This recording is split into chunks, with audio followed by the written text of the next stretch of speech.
This very quick snippet review will look at token sets for Flames of War version 4 and Team Yankee. Token sets are used in both games to indicate the status of units, and while the sets are similar, they're not quite the same. Here is the Desert Rats token set for 4th edition Flames of War.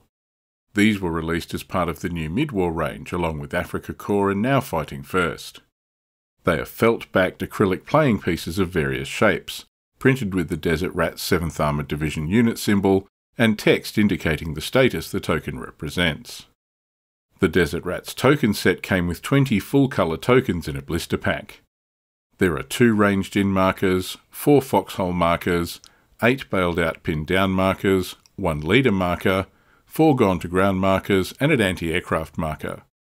This last one is used to indicate a unit that fired at aircraft in the enemy's turn, which restricts their fire in your next turn. Version 4 has done away with other markers like non-assaulting team, reorganising, bogged down and at the double markers, as these aren't used in the new rules. The 4th edition set has also combined the separate bailed out and pinned down markers into a single token. The meaning here is pretty clear based on the type of unit the marker is placed on, so this is a good move. This product range has continued the simplification of the game in 4th edition, reducing the numbers and types of markers needed. This is a bit welcome as I was never able to find bailed out markers amongst the reorganising and non-assaulting tokens when I needed one.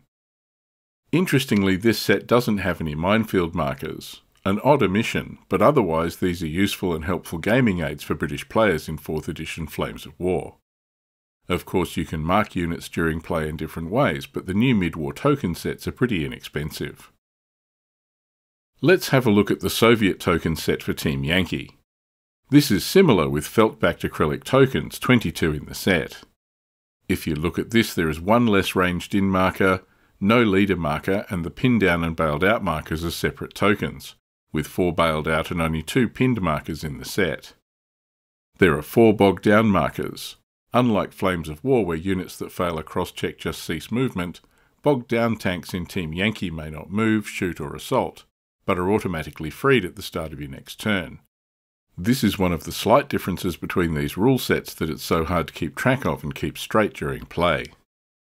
There are only 2 foxhole markers, half the number in the Desert Rat set, but there are 4 anti-aircraft markers and 3 minefield markers.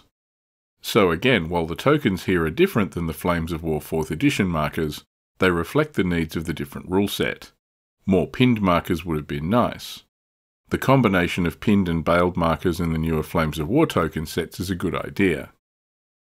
Again, this is a gaming aid. You can play without it and just use other markers or pieces of paper, but these are attractive and useful gaming aids at a reasonable price. Hopefully getting a look at these token sets and the differences between them, which I must admit I hadn't fully realised before I did this review, is useful for you. While these aren't strictly necessary to play the game, they're nice add-ons that look great on the table.